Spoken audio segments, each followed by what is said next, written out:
नमस्कार विद्यार्थी मित्रों। હવે આપણે ચેપ્ટર નંબર 14 ની અંદર છેલ્લો ટોપિક છે આપણો ન્યુક્લિક એસિડ। એની પહેલા આપણે પ્રોટીનનું પ્રાથમિક બંધારણ જોઈ ગયા, દ્વિતીયક બંધારણ જોઈ ગયા, પ્રોટીનનું તૃતીયક બંધારણ જોયું અને ચતુર્થક બંધારણની વાત કરી। હવે આપણે ન્યુક્લિક એસિડનું રાસાયણિક બંધારણ જોઈશું। તો ન્યુક્લિક એસિડ એટલે શું એને જરાક આપણે સમજી લઈએ। તો આપણને ખબર છે કે એક સજીવ બીજા સજીવ જેવો દેખાય છે। દેટ મીન્સ કે એક પેઢીના લક્ષણો બીજી પેઢીની અંદર ઉતરી આવે છે। તો આ એક પેઢીના લક્ષણો બીજી પેઢીમાં ઉતરી આવવાની જે લાક્ષણિકતા છે એને આપણે આનુવંશિકતા કહીએ છીએ। આપણે આપણા માતા પિતા જેવા દેખાય છે, આપણા માતા પિતા દાદા દાદી જેવા દેખાય છે, તો એક પેઢીના લક્ષણો બીજી પેઢીમાં ઉતરી આવવાની આ જે લાક્ષણિકતા છે એને આપણે આનુવંશિકતા કહીએ છીએ। અને આ આનુવંશિકતા માટે કોણ જવાબદાર છે? કોષ કેન્દ્રમાં રહેલા રંગસૂત્રો। અને આ જે રંગસૂત્રો છે, આપણા જે શરીરની અંદર જીવંત કોષો છે એમાં રંગસૂત્રો છે, જે આપણે 10મા ધોરણમાં પણ ભણી ગયા છે કે રંગસૂત્રો આ ટાઈપની જોડ ધરાવે છે। આપણને ખબર જ છે રંગસૂત્રો આ ટાઈપના છે। તો આ જે રંગસૂત્રો છે જીવંત કોષો, એ રંગસૂત્રો ખરેખર આ લક્ષણ માટે જવાબદાર છે। અને આ રંગસૂત્રો છે એ બે પ્રકારના એનું જે રંગસૂત્રો છે એ બે બંધારણથી બનેલા છે। એક છે પ્રોટીન અને ન્યુક્લિક એસિડ। તો પ્રોટીન વિશે તો આપણે ભણી ગયા, આપણે જે રંગસૂત્રોની વાત કરી છે એ રંગસૂત્રો પ્રોટીન અને ન્યુક્લિક એસિડના બનેલા છે। તો આપણે પ્રોટીનની વાત કરી, તો હવે આપણે કોની વાત કરીશું? Nucleic acid. તો ન્યુક્લિક એસિડ શું છે? તો ન્યુક્લિક એસિડ એ ન્યુક્લિયોટાઇડની લાંબી શૃંખલા છે। એનો મતલબ થાય કે આ જે આપણો ન્યુક્લિક એસિડ છે એ શું છે? પોલીન્યુક્લિયોટાઇડ। કયો શબ્દ છે? પોલીન્યુક્લિયોટાઇડ। ટાઇડની લાંબી શૃંખલા થાય એટલે શું બને? ન્યુક્લિક એસિડ બને। ધેટ મીન્સ ન્યુક્લિક એસિડ એટલે પોલીન્યુક્લિયોટાઇડની ન્યુક્લિયોટાઇડના અસંખ્ય અણુઓ એકબીજા સાથે જોડાય એટલે કે અને જે પોલિમરનો અણુ બને એને પોલીન્યુક્લિયોટાઇડ કહેવાય। અને આ પોલીન્યુક્લિયોટાઇડની જે શૃંખલા છે એને આપણે કયા નામથી ઓળખીએ છીએ? ન્યુક્લિક એસિડથી ઓળખીએ છીએ। અને આ ન્યુક્લિક એસિડ પાછા બે પ્રકારના છે। કયા nucleic acid? RNA and DNA. RNA એટલે ribonucleic acid. Ribonucleic acid RNA nucleic acid છે એ ન્યુક્લિક એસિડનું જ્યારે ન્યુક્લિક એસિડ છે એનું સંપૂર્ણ જળ વિભાજન થાય તો બરાબર આપણને શું? પહેલાં આપણે ન્યુક્લિક એસિડની વાત કરી લઈએ કે આ જે ન્યુક્લિક એસિડ છે એનું બંધારણ સમજવા આપણે ન્યુક્લિક એસિડના બે પ્રકાર છે, ડીઓક્સીરિબોન્યુક્લિક એસિડ મેં કીધું તેમ આરએનએ એન્ડ ડીએનએ। આરએનએનું નામ શું થાય? Ribonucleic acid and DNA D એટલે ડીઓક્સી, એક ઓક્સિજન ઓછો, ડીઓક્સીરિબોન્યુક્લિક એસિડ। રિપીટ અગેન, આનુવંશિકતા એટલે એક પેઢીના લક્ષણો બીજી પેઢીમાં ઉતરી આવે એને આનુવંશિકતા કહે છે। અને આ આનુવંશિકતા માટે આપણા કોષમાં રહેલા રંગસૂત્રો જવાબદાર છે। રંગસૂત્રો એ શાના બનેલા છે? પ્રોટીન અને ન્યુક્લિક એસિડના। પ્રોટીનનું બંધારણ આપણે ભણી ગયા છે। ન્યુક્લિક એસિડ શું છે? એ ન્યુક્લિયોટાઇડની લાંબી પોલિમર શૃંખલાને ન્યુક્લિક એસિડ કહે છે। ન્યુક્લિક એસિડ પાછા બે પ્રકારના છે, આરએનએ અને ડીએનએ। ધેટ મીન્સ કે જ્યારે ન્યુક્લિક એસિડનું જળ વિભાજન થાય છે, જ્યારે આ ન્યુક્લિક એસિડ છે એનું જળ વિભાજન થાય ત્યારે આપણને ત્રણ ઘટકો મળે। કયા કયા? એક તો શર્કરાનો ભાગ મળે, પેન્ટોઝ શર્કરા જેને કહેવાય, પેન્ટોઝ શર્કરા મળશે। બીજો ભાગ છે વિષમચક્રીય દ્વિસંયોજનો, વિષમચક્રીય દ્વિસંયોજનો। અને ત્રીજો ભાગ મળે છે ફોસ્ફોરિક એસિડનો અણુ, ફોસ્ફોરિક એસિડ। કે જ્યારે આપણે ન્યુક્લિક એસિડનું જળ વિભાજન કરીએ ત્યારે આપણને દેખાય છે દીકરા પેન્ટોઝ શર્કરા, ન્યુક્લિક એસિડ, પેન્ટોઝ શર્કરા વિષમચક્રીય દ્વિસંયોજન અને આપણને શું મળે છે? ફોસ્ફોરિક એસિડ, જે સૂચવે છે કે ન્યુક્લિક એસિડ કેટલા ઘટકોનું બનેલું છે? કે ત્રણ ઘટકોનું। કયા કયા? પેન્ટોઝ શર્કરા બરાબર, વિષમચક્રીય સંયોજન અને ફોસ્ફોરિક એસિડ। અને આ ન્યુક્લિક એસિડનું બંધારણ સમજવા માટે આપણે આ ત્રણ ઘટકોનો શું કરવો પડે? અભ્યાસ કરવો પડે। તો પહેલાં આપણે આની ચર્ચા કરીએ। હવે આપણે ન્યુક્લિક એસિડનું જે બંધારણ છે એની ચર્ચા કરીએ એ પહેલાં આપણે ડીએનએ અને આરએનએનું બંધારણ, બરાબર ને, હવે આપણે શું કરીશું, એના બંધારણની ચર્ચા કરીએ. ન્યુક્લિક એસિડનું બંધારણ. ન્યુક્લિક એસિડનું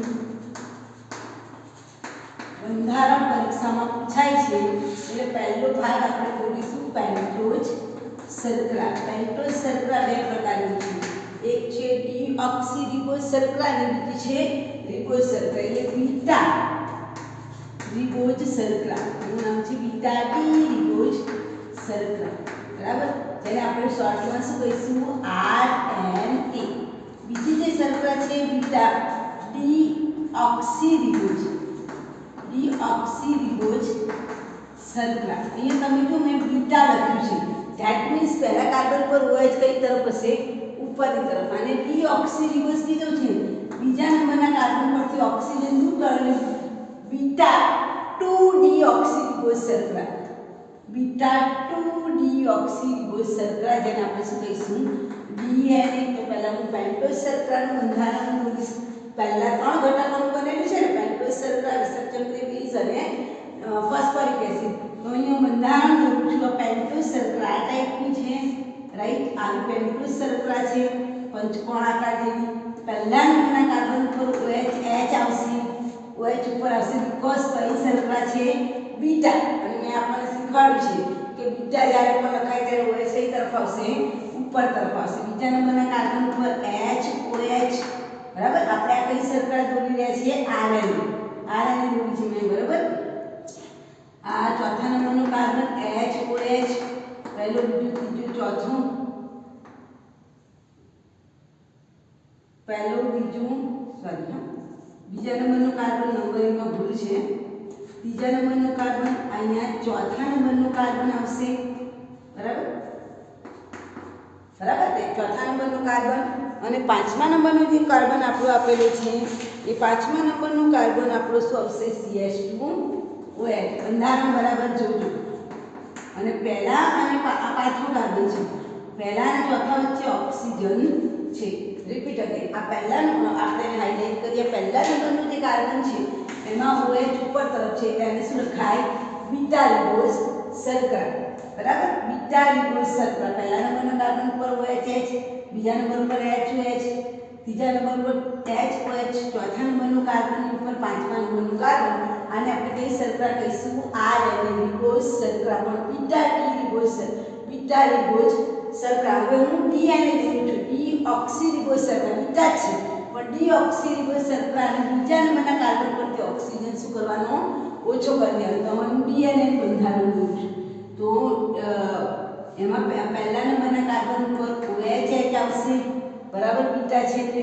હવે બીજા નંબરના કાર્બન ઉપર અહીંયા જે આપણે HOH દોરતા હતા એ અહીંયાથી શું થઈ જશે, ઓક્સિજન નીકળી જશે. આ બીજા નંબરનું કાર્બન હાઇલાઇટ કરું છું, બરાબર. આમાંથી એક ઓક્સિજન, કારણ કે એનું નામ છે બીટા ડીઓક્સીરિબોઝ, એટલે બીજા રિબોઝ શર્કરા જે આપણે દોરી છે એના બીજા નંબરના કાર્બન પરથી એક ઓક્સિજન ઓછું કરી દેવું. ત્રીજા નંબર ઉપર HOH, ચોથા નંબર ઉપર નીચેની તરફ H, પહેલા અને ચોથા વચ્ચે ઓક્સિજન છે અને ઉપર પાંચમા નંબરનું કાર્બન છે CH2OH. તો આ પૂરા થઈ ગયું બીટા 2 ડીઓક્સીરિબોઝ શર્કરા. તો આપણે પહેલો ઘટક પતી ગયો. ન્યુક્લિક એસિડનું બંધારણ દોરવા માટે તમારે આ વસ્તુ લખી દેવાની કે ન્યુક્લિક એસિડ એ 3 ઘટકોનું બને છે. નંબર 1 પેન્ટોઝ શર્કરા. તો પેન્ટોઝ શર્કરા પણ બે પ્રકારની છે, આરએનએ એન્ડ ડીએનએ. આરએનએ એટલે બીટા ડી રિબોઝ શર્કરા અને ડીએનએ એટલે ડીઓક્સીરિબોઝ. પણ બીજા નંબરના કાર્બન પરથી ઓક્સિજન થાય નીકળે છે એટલે 2 ડીઓક્સીરિબોઝ શર્કરા કહેવાય. ક્લિયર? તો આ થઈ ગયું તમારું પહેલા ઘટકનું બંધારણ. હવે આપણે બીજો ઘટક લઈએ છીએ વિષમ ચક્રીય સંયોજન. બીજો ચક્ર છે વિષમ ચક્રીય બેઝ સંયોજન. કેવા સંયોજનો કહેવાય? બેઝ સંયોજન. હવે વિષમ ચક્રીય એટલે બે પ્રકારના ચક્રો હોય. એક તો પિરિમિડિન ચક્ર હોય, અને બીજું કયું ચક્ર હોય? પ્યુરિન ચક્ર હોય. બે પ્રકારના વિષમ ચક્રીય સંયોજન છે, પ્યુરિન અને પિરિમિડિન. પહેલા હું પિરિમિડિન દોરું છું, બરાબર. બેઝ બે પ્રકારના છે વિષમ ચક્ર બેઝમાં બે ચક્ર આવે, પ્યુરિન ચક્ર અને પિરિમિડિન. તો હું પિરિમિડિન દોરું છું. આવું બેન્ઝીનની રિંગ ધરાવતું 6 કાર્બન શૃંખલા હોય તેને પિરિમિડિન કહેવાય. બરાબર. હવે અહીંયા તમે જુઓ આ નાઇટ્રોજન પહેલો બીજો ને ત્રીજો કાર્બન અહીંથી 1 નંબર આપીશું 1 2 3 4 5 અને આ 6. તો પહેલા અને ત્રીજા વચ્ચે શું પહેલો જે છે એ પહેલા નંબર પર નાઇટ્રોજન હોય, ત્રીજા નંબર પર નાઇટ્રોજન હોય અને બંધ બીજા અને ત્રીજા વચ્ચે ડબલ બોન્ડ હોય. Double single double. તો આ જે રિંગ છે એને આપણે શું કહીશું? Pyrimidine ring. કઈ રિંગ કહેવાય? પિરિમિડિન રિંગ કહેવાય. આ પિરિમિડિન રિંગ શેમાં જોવા મળે? સાઇટોસિન, થાઇમિન અને યુરેસિલમાં. આગળ હું તમને શીખવાડીશ. હવે હું પ્યુરિન રિંગ દોરું તો પ્યુરિન રિંગમાં આ પિરિમિડિન છે. કઈ રિંગ છે?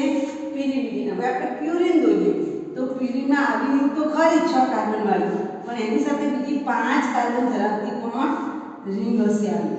બરાબર. અહીંયા પણ નંબરિંગ અહીંથી થશે 1 2 3 4 5 6. આના નંબર પૂરા કર્યા પછી નંબર આપવાનું 7 8 અને 9. એમાં 7મા અને 9મા ઉપર પણ નાઇટ્રોજન આવશે, અહીંયા N આવશે અને અહીંયા પણ NH આવશે.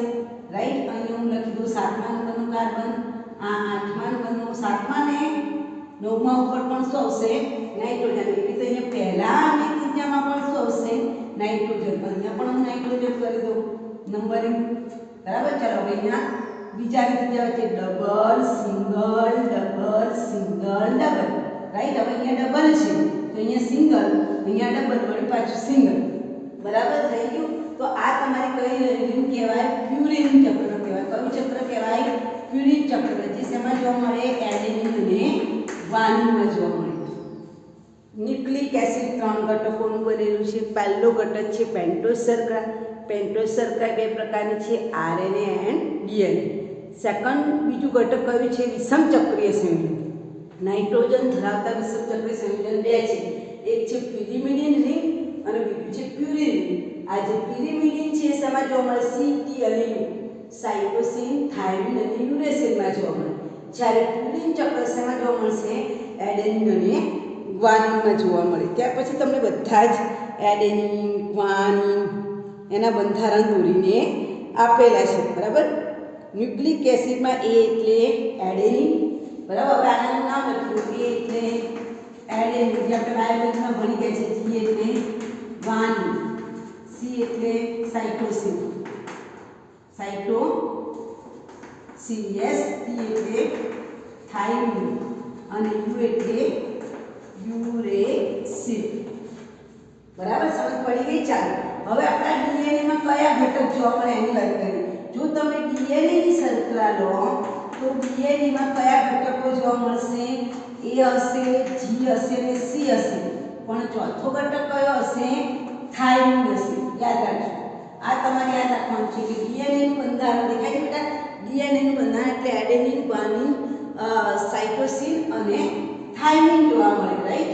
જ્યારે આરએનએનું બંધારણ દોરીશું તો આરએનએમાં પહેલા ત્રણ તો હશે, એ એડેનિન, ગ્વાનિન, સાઇટોસિન, પણ થાઇમિનની જગ્યાએ શું આવશે? યુરેસિલ. આ તમારે યાદ રાખવાનું કે આમાંથી ઘણા બધા એમસીક્યુ પરીક્ષામાં પૂછાય છે. ક્લિયર? ચાલો હું તમને પૂછું કે ભાઈ એડેનિન અને ગ્વાનિન કઈ રિંગમાં જોવા મળે? તો એડેનિન અને ગ્વાનિન તમે જો કઈ રિંગ છે? પ્યુરિન. શબ્દ બરાબર સાંભળજો. પ્યુરિન રિંગમાં જોવા મળે છે. જ્યારે સાઇટોસિન, થાઇમિન અને યુરેસિલ કઈ રિંગમાં જોવા મળે? પિરિમિડિન રિંગમાં જોવા મળે.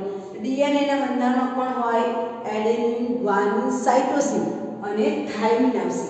આરએનએમાં પણ આવશે એડેનિન, ગ્વાનિન, સાઇટોસિન અને યુરેસિલ જોવા મળે છે. તો આ ઘટક નંબર 2 ની વાત કરી અને બધાના બંધારણ પણ તમારી ચોપડીમાં દોરીને આપેલા છે, જે તમારી જાણકારી માટે છે. એડેનિન, ગ્વાનિન, સાઇટોસિન, થાઇમિન અને યુરેસિલ એ બધા આપણે દોરવાના નથી, તમારી માહિતી માટે. હા, તમારે પ્યુરિન અને પિરિમિડિન ચક્ર દોરવું પડે, કારણ કે એ ચક્ર દોરો તો એમને ખબર પડે કે વિદ્યાર્થીને ખબર છે કે પ્યુરિન રિંગ કોને કહેવાય અને પિરિમિડિન રિંગ. ચાલો હવે ત્રીજો પોર્શન છે આપણો.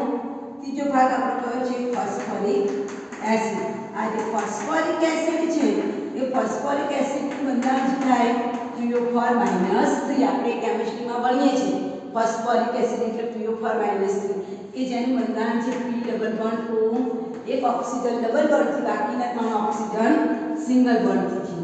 બરોબર, એ 3 ઓક્સિજનમાંથી એક ઓક્સિજન એ જે પેન્ટોઝ શર્કરા છે એ શર્કરાના ત્રીજા કાર્બન સાથે, કયા કાર્બન સાથે? ત્રીજા કાર્બન સાથે જોડાયેલો છે. અને એક ઓક્સિજન એ પેન્ટોઝ શર્કરાના કયા કાર્બન સાથે જોડાયેલો હશે? પાંચમા કાર્બન સાથે. એટલે યાદ રાખવાનું કે ફોસ્ફોરિક એસિડનો અણુ કોની સાથે જોડાય? શર્કરા સાથે જોડાય. એક ઓક્સિજન શર્કરાના ત્રીજા કાર્બન સાથે જોડાય તો બીજો ઓક્સિજન શર્કરાના એક શર્કરાના ત્રીજા કાર્બન હોય તો બીજી શર્કરાના કયા કાર્બન સાથે? પાંચમા કાર્બન સાથે જોડાય. રિપીટ કરું છું, એક શર્કરાના પહેલા કાર્બન સાથે જોડાય, એક શર્કરાના ત્રીજા કાર્બન સાથે જોડાય અને બીજી શર્કરાના પાંચમા કાર્બન સાથે જોડાય છે. રાઈટ? તો આ રીતે આપણે ન્યુક્લિક એસિડનું બંધારણ હવે દોરતા શીખીશું. તો સૌપ્રથમ શું બને? તો ન્યુક્લિયોસાઇડ બને. હવે આપણે એનું બંધારણ જોયું. આ 3 ઘટકોની મેં સમજ આપી દીધી ને તમને. હવે આપણે ન્યુક્લિક એસિડ કેવી રીતે બને છે એની વાત. તમારે આ પ્રશ્ન પૂછાય તો પહેલાં લખવાનું છે કે ન્યુક્લિક એસિડ 3 ઘટકોનું બનેલું છે. એ 3 ઘટક દોરવાના છે: પેન્ટોઝ શર્કરા, આરએનએ, ડીએનએ, ત્યાર પછી વિષમ ચક્રીય સંયોજન પ્યુરિન અને પિરિમિડિન, ત્યાર પછી ફોસ્ફોરિક એસિડ દોરવાનું છે અને ત્યાર પછી હવે લખવાનું છે કે ન્યુક્લિક એસિડ બનવા માટે પહેલાં શું બનશે? તો ન્યુક્લિયોસાઇડ બને. આ ન્યુક્લિયોસાઇડ બને એટલે શું થાય?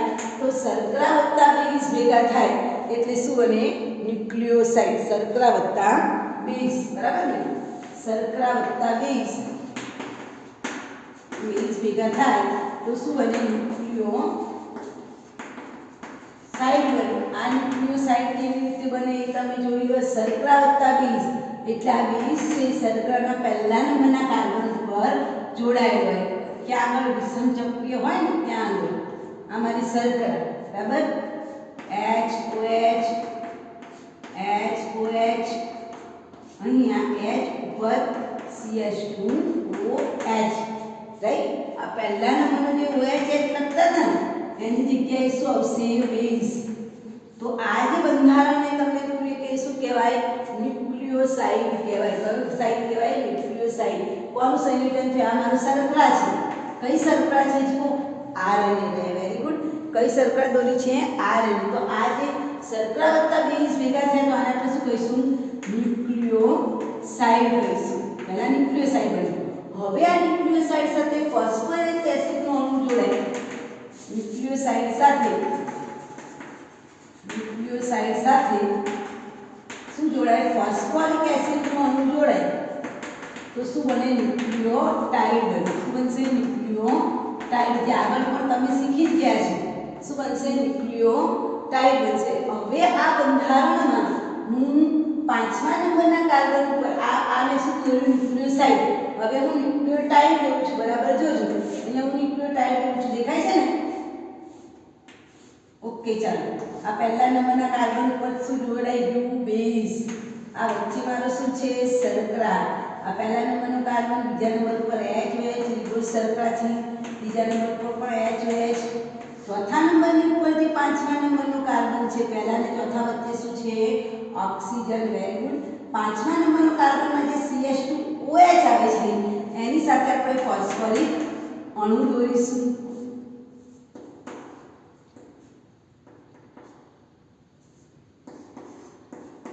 તો આ જે બંધારણ થયું એને શું કહેવાય? ન્યુક્લિયોટાઇડ કહેવાય. જુઓ શું કર્યું છે મેં? આ બાજુ શર્કરા છે, રાઈટ? આવું બંધારણ છે. શર્કરા એની સાથે અહીંયા બેઝ છે અને અહીંયા જે છે એ તમારું શું છે? Phosphoric acid. તો આ જે બંધારણ છે એને શું કહેવાય? ન્યુક્લિયોટાઇડ કહેવાય. દેખાય છે બેટા આ બાજુ? તો આ જે સાંકળ મેં દોરી છે એ શું છે?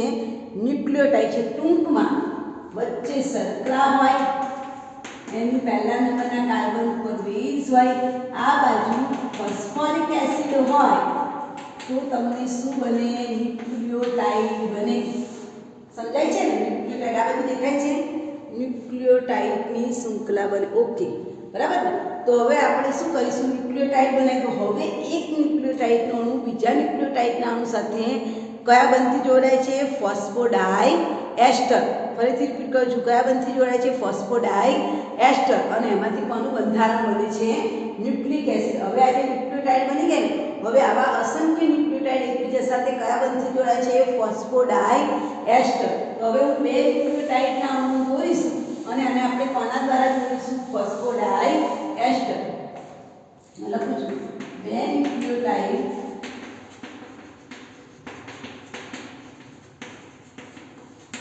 એકબીજા સાથે કયો, ફોસ્ફોડાઈ એસ્ટર બંધથી જોડાય છે. આ પણ સવાલ એમસીક્યુમાં પૂછાઈ ગયું છે. તો અહીંયા આપણે દોરીશું, બરાબર. આ પહેલા નંબરના કાર્બન ઉપર શું છે, બેઝ છે, રાઈટ. બીજા નંબરના કાર્બન ઉપર H OH, ત્રીજા નંબરનો H O છોડી દઉં છું, બરાબર. ચોથા નંબરના કાર્બન ની ઉપર પાંચમા નંબરનો કાર્બન જે CH2O, એની સાથે મારું ફોસ્ફરસનો અણુ જોડાયેલો છે. અને આ શૃંખલા પણ અહીંથી લાંબી છે, બરાબર. પહેલો, બીજો, ત્રીજો, ચોથો અને પાંચમો કાર્બન. પાંચમા કાર્બન પર સાથે શું જોડાયેલું છે, ફોસ્ફેટ અણુ દેખાય છે ને અહીંયા, બરાબર. ચાલો અહીંયા ત્રીજા નંબરના કાર્બન સાથે પણ શર્કરા, આ શર્કરા છે, શર્કરાના ત્રીજા નંબરના કાર્બન સાથે પણ ફોસ્ફરિક અણુ જોડાયેલો છે, બરાબર ને, બરાબર. ચાલો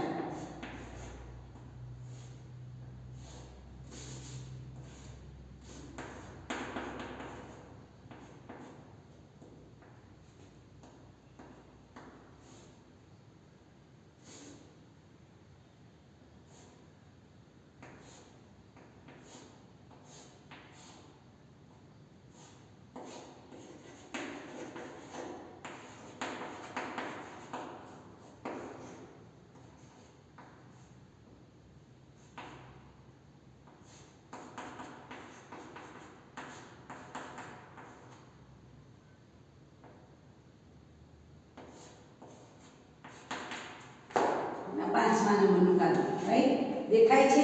તો મારું તમારું તમે જુઓ, આ ફોસ્ફેટ અણુ શર્કરા, એક શર્કરાના કયા કાર્બન સાથે જોડાયેલો છે, ત્રીજા કાર્બન સાથે.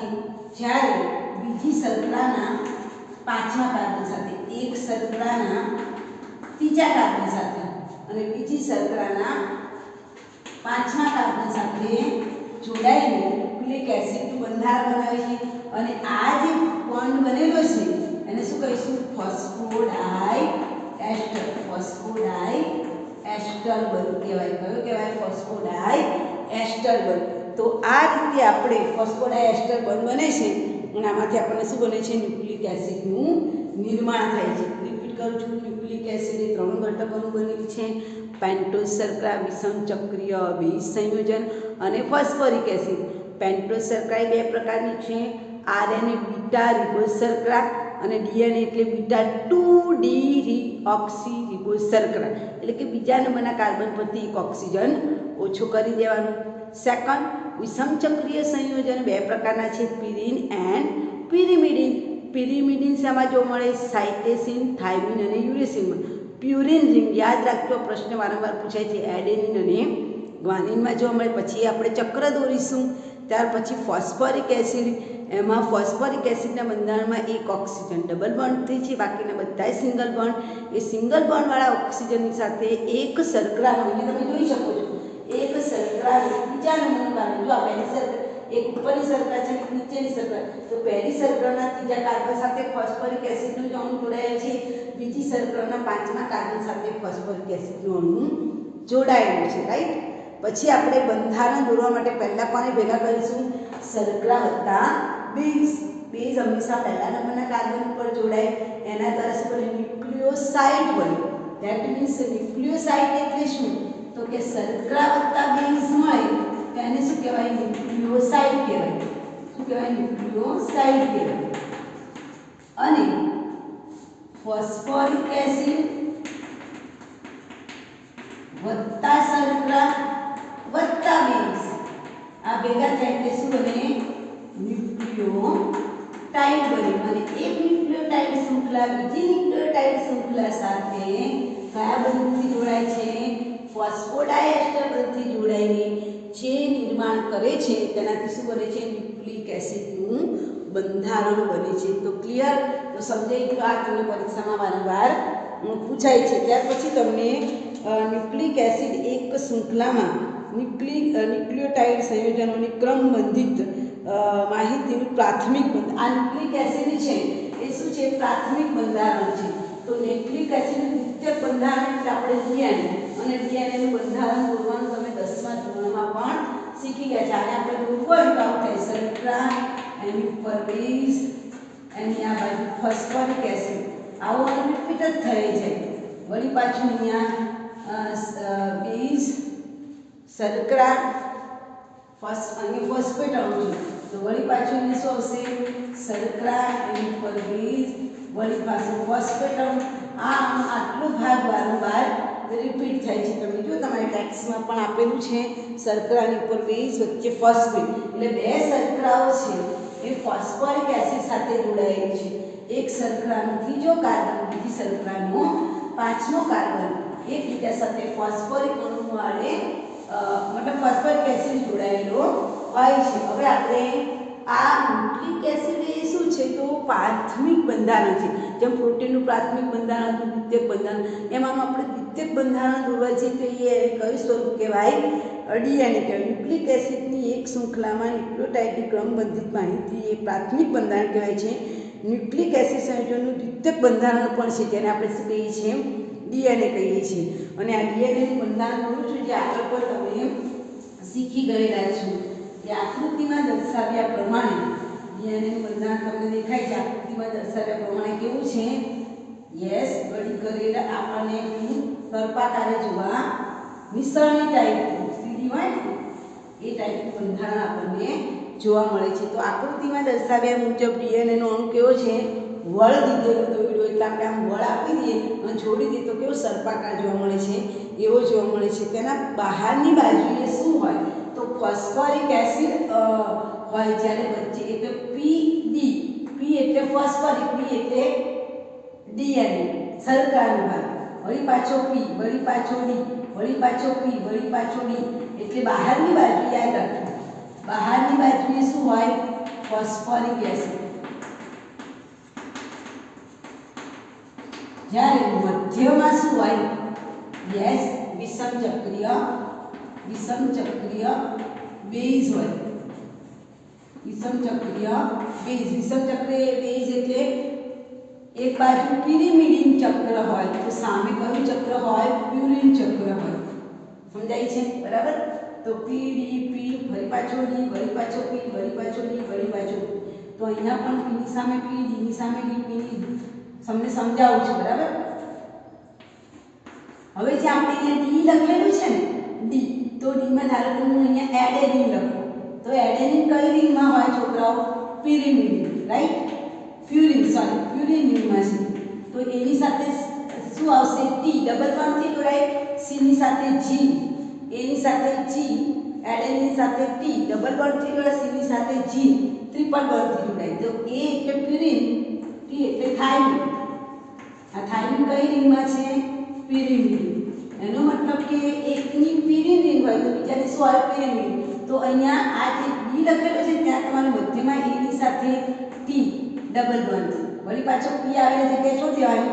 સી આવે એટલે સીની સાથે જી ટ્રિપલ બોન્ડથી, વળી પાછો A double bond T, C triple bond G. એટલે સમજાય છે? Adenine thymine double bond triple bond, double bond triple bond. તો આ રીતે આપણું બરાબર યાદ રાખજો કે બહારની બાજુએ ફોસ્ફોરિક એસિડનો અણુ છે, જ્યારે મધ્યમાં આપણને શું જોવા મળે? યસ, બેઝ સંયોજન જોવા મળે. એમાં એકની પ્યુરિન રિંગ હોય તો સામે શું આવે? પિરિમિડિન. બરાબર?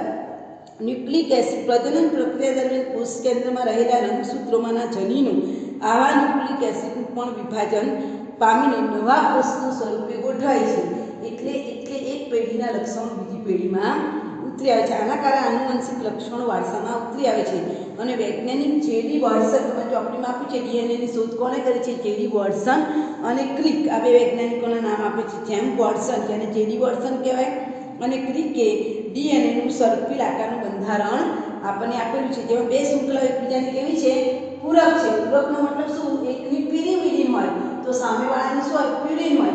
આ બાજુ પ્યુરિન હોય તો આ બાજુ પ્યુરિન. તો બંને શૃંખલાઓ એકબીજાની કેવી હોય છે? પૂરક હોય છે. અને બંને જોડીઓ કેવી હોય છે? વિશિષ્ટ હોય છે. અને એ કેવી છે? ગોળાકાર સીડી જેવી. બે ન્યુક્લિયોસાઇડ્સના પ્યુરિન અને પિરિમિડિન એકબીજા સાથે હાઇડ્રોજન બંધથી જોડાયેલા છે. એમાં એડેનિન સાથે, હું કહું છું ફરીથી, એ સાથે ટી કયા બંધથી જોડાયેલો હોય? ડબલ બોન્ડથી. સી સાથે જી કયા બંધથી જોડાયેલો હોય? Triple bond. ટ્રિપલ બોન્ડ એટલે હાઇડ્રોજન બંધ છે. એડેનિન થાઇમિન સાથે ડબલ હાઇડ્રોજન બંધથી જોડાયેલો હોય. સી સાથે સી ટ્રિપલ હાઇડ્રોજન બંધથી જોડાયેલો હોય. એ અને બી બે હાઇડ્રોજન બંધથી જોડાય છે. સી અને જી એ ટ્રિપલ હાઇડ્રોજન બંધથી જોડાય છે, જે આગળ આપણે આગલા ધોરણમાં પણ શીખી ગયા છે. આ ડીએનએની માહિતી છે. એવી રીતે આરએનએના દ્વિતીયક બંધારણમાં એક જ શૃંખલાની બનેલી સર્પિલ શૃંખલા વળી પાછી પોતાના ઉપર પણ વળે. આરએનએના દ્વિતીયક બંધારણમાં એક જ શૃંખલાની બનેલી સર્પિલ રચના હોય છે, જે કેટલીક વખત પોતાની પર વળે છે. આરએનએના અણુઓ 3 પ્રકારના હોય છે. હવે આરએનએ છે ને, એના 3 પ્રકાર છે. એના કાર્યો પણ જુદા જુદા છે. આરએનએ કેટલા પ્રકારના છે? 3 પ્રકારના. એમઆરએનએ તમારે આવતું હશે બાયોલોજીમાં, યસ. પછી આરઆરએનએ અને ટીઆરએનએ. ચાલો, એમઆરએનએ એટલે એમ એટલે મેસેન્જર. તો એવા આરએનએ શું કહેવાય? સંદેશાવાહક. સંદેશાવાહક મેસેન્જર આરએનએ. આરઆરએનએ એટલે એને શું કહીશું? જેમ એમ એટલે મેસેન્જર થાય તો રિબોસોમલ. આ જે આર છે ને એ રિબોસોમલ કહેવાય. રિબોસોમલ આરએનએ, રિબોસોમલ આરએનએ. આર એટલે રિબોસોમલ, ટી એટલે ટ્રાન્સફર. ટ્રાન્સફર આરએનએ એટલે સ્થાનાંતર. સમજાય છે? સ્થાનાંતરિત આરએનએ. ટી એટલે ટ્રાન્સફર આરએનએ. Transfer RNA. તો આરએનએ ના પણ કેટલા પ્રકાર છે? 3 પ્રકારના. MRNA, tRNA, આરઆરએનએ. એમ એટલે મેસેન્જર સંદેશાવાહક આરએનએ, ટી એટલે ટ્રાન્સફર આરએનએ સ્થાનાંતર આરએનએ, અને આર એટલે રિબોસોમલ આરએનએ. તો આ થઈ ગયું તમારું ન્યુક્લિક એસિડનું બંધારણ. ત્યારબાદ જે ન્યુક્લિક એસિડની મહત્વ આપેલું છે, જે આપણને ખબર જ છે કે આ જે ડીએનએ છે એ શું કરે છે? આનુવંશિક વારસાને જાળવી રાખવાનું અગત્યનું લક્ષણ ધરાવે છે. આપણું ડીએનએ છે તો આપણા પરિવારના સાથે જ મળતું હોય. એટલા માટે તમે જુઓ કે કોઈ ગુનો કરે છે ત્યારે આપણે ફિંગરપ્રિન્ટ લઈએ છીએ. કેમ? કારણ કે એ ફિંગરપ્રિન્ટ પરથી ખબર પડી જાય એના જેટલું ડીએનએ જે વ્યક્તિનું છે એના સાથે જે મેચ થતું હોય. ફિંગરપ્રિન્ટ લઈએ છીએ કેમ? કારણ કે ફિંગરપ્રિન્ટ પરથી વ્યક્તિ ખબર પડી જાય કે આ ડીએનએ આનું જ છે, એનું ડીએનએ બીજા કોઈને મળતું નથી. તો ડીએનએ આનુવંશિકતા માટેનો રાસાયણિક પાયો છે અને જનીન માહિતીનો સંગ્રહ કરે છે. ટૂંકમાં ડીએનએ આનુવંશિકતા માટે જવાબદાર છે અને જનીનની માહિતીને શું કરે છે? સાચવી રાખે છે. ડીએનએ સજીવોની જુદી જુદી જાતિની ઓળખને લાખો વર્ષો સુધી શું કરે છે? જાળવી રાખવામાં મદદ કરે છે. કોષ વિભાજન દરમિયાન ડીએનએ બેડવાઈ શકે છે. બધાને ખબર છે, બાયોલોજીમાં તમે ભણી ગયા છો. ડીએનએ જે દેખાય છે ને એ ડીએનએ બેવડાય એટલે નવા સજીવનું સર્જન થાય છે, નવા કોષમાં સ્થાન લે છે. ન્યુક્લિક એસિડનો અન્ય ઉપયોગ કોષના પ્રોટીનના સંશ્લેષણનો પણ છે. વાસ્તવમાં કોષના પ્રોટીન જુદા જુદા આરએનએ અણુ દ્વારા સંશ્લેષિત થાય છે, જે આપણે આરએનએની માહિતી જોઈ ગયા. પણ ચોક્કસ પ્રોટીનનો સંદેશો શેમાં હાજર હોય છે? ડીએનએમાં હાજર હોય છે. અને છેલ્લો ટોપિક છે 14.6, અંતઃસ્ત્રાવ એટલે કે હોર્મોન્સ. હવે આ હોર્મોન્સ છે ને વાંચવા જેવો ટોપિક છે, જે તમે વાંચી કાઢજો, જેની અંદર બધું તમને બાયોલોજીમાં ભણી ગયેલા છું એવું આવે છે. તેમ છતાં આ ટોપિકની હું કાલે ચર્ચા કરીશ અને આ પ્રકરણ આપણું અહીંયા પૂર્ણ થઈ જાય છે. આ અંતઃસ્ત્રાવવાળો ટોપિક તમારે વાંચવાનો જ છે. એમાં ઝાંઝી કોઈ સમજ નથી, કારણ કે આ બધું બાયોલોજીમાં આવી ગયું છે. બરાબર? મેં તમારા મેડમને પૂછ્યું તો બાયોલોજીમાં આવી ગયેલું છે. એટલે અંતઃસ્ત્રાવ વિશે તેમ છતાં હું કાલે ટોપિક ચલાવીશ અને સોમવારથી આપણે પહેલા પ્રકરણનું પુનરાવર્તન કરીશું. તો આ 14મું પ્રકરણ અહીંયા પૂર્ણ કરીએ છીએ. બરાબર મહેનત કરજો. પરીક્ષા હવે નજીક છે. તમારી પાસે 3 જ મહિનાનો સમય છે, માટે મહેનત કરજો. અને હવે પછી આપણે સોમવારથી પ્રકરણ નંબર 1નું રિવિઝન કરાવશું. Okay, all the best.